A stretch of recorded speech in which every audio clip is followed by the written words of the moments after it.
ખાંભામાં ration કાર્ડમાં ઈ-કેવાયસી કરાવવા માટે અરજદારો પોતાના કામ ધંધા અને રોજગારી મૂકી મામલતદાર ઓફિસ ખાતે લાઈનોમાં ઊભા રહેવા છતાં વારો ન આવતા ભારે મુસીબતમાં મુકાયા છે। ત્યારે તંત્ર દ્વારા ટોકન આપવામાં આવે છે, પરંતુ અરજદારોને સાંજ સુધી બેસવા છતાં ટોકન મળતું નથી। અરજદારો 2-3 દિવસ સુધી ખાંભા મામલતદાર ઓફિસ ખાતે ધક્કા ખાવા પડે છે। ખાંભાના વિકલાંગ લોકોને મુશ્કેલી ન પડે અને વહેલો વારો આવી જાય તેવા હેતુથી વિકલાંગો દ્વારા મામલતદારને લેખિતમાં રજૂઆત કરવામાં આવી છે। જે કેસ ગુજરાતી સાથે કલ્પેશ નગદિયા, ખાંભા। હું દિવ્યાંગ અધિકાર મંચ અમરેલી જિલ્લા પ્રમુખ નૈનિતસિંહ રાઠોડ, ખાંભા।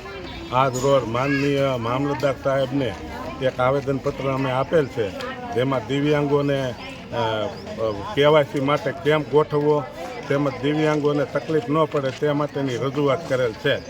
તેમજ અમે 3 ડિસેમ્બરના રોજ માનનીય જિલ્લા કલેક્ટર સાહેબને પણ આવેદનપત્ર આ બાબતે આપેલ છે।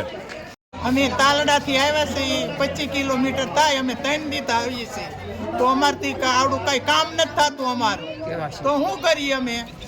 અમે ગરીબ માણસ છીએ, મજૂરી માણસ, વારે થોડા અહીંયા આવ્યા કરીએ, અમારે કામ ન હોય